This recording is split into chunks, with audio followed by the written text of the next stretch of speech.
Palestina de Catalunya, Natàlia Abouxacar.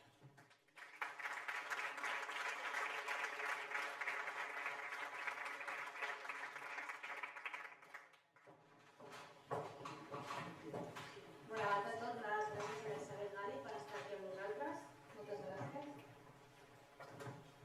Benvinguts i benvingudes. Ahlan wa sahlan.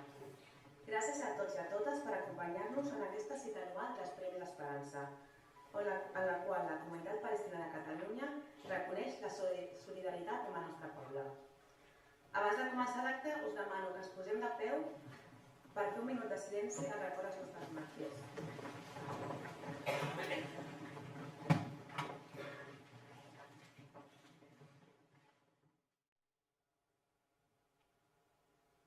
Moltes gràcies.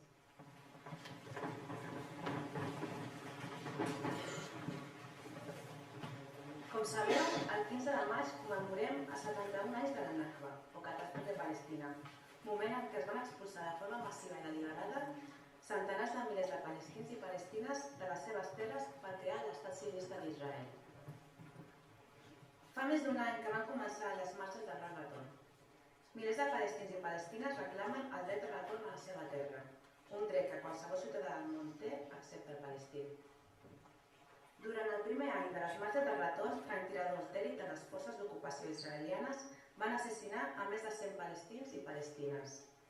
Un any després, el nombre de persones mortes supera les 300, entre ells nens i nenes, periodistes, metges, treballadors i treballadores de la salut.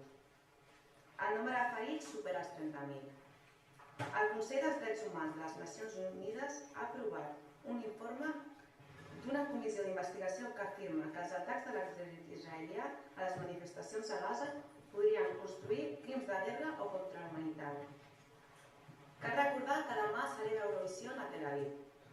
Per mantenir la maquinària de l'apartheid i mostrar-se com un estat suposadament democràtic, l'estat sionista inverteix moltíssims esforços per remuntar la seva imatge a nivell internacional. Israel destina gran part del pressupost governamental en construir un discurs utilitzant la cultura, l'art i l'esport per mostrar-se com un estat obert, democràtic, progressista i occidental. Utilitza els drets de les minories per presentar-se falsament com l'única democràcia de l'Orient Mitjà. L'estat sionista és un estat racista, islamòfob i colonial que està utilitzant descaradament Eurovisió com a part de la seva estratègia oficial marca Israel. Avui els palestins i les palestines a la diàspora reivindiquem la importància d'unir les lluites i generar aliances per combatre l'entitat sionista. Estem en contra de l'opressió, com a principi, i cridem a les persones, col·lectius i organitzacions a seguir la crida al boicot, les desinversions i sancions a l'estat d'Israel. Juntes seguirem lluitant fins al final de l'ocupació sionista, fins que es reconegui el dret de retorn de totes les persones palestines a la diàspora. D'altra banda, volia agrair la tasca realitzada als premiats d'aquesta edició. És una enorme satisfacció reconèixer el vostre treball.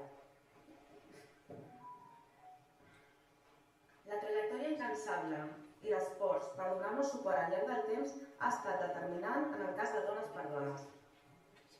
L'exposició al món del drama palestí a través d'una plataforma tan potent com són els Premis Goya, guanyant la batalla de censura, ho ha estat en el cas de Carles Bové i Julio Pérez. Per finalitzar, m'agradaria llegir un poema d'una poetisa palestina que significa molt per a mi com a palestina. Ho faré en castellà. Solo quiero morir en mi tierra, que me entierren en ella, fundirme y desvanecerme en su fertilidad, para resucitar siendo hierba en mi tierra, resucitando siendo flor.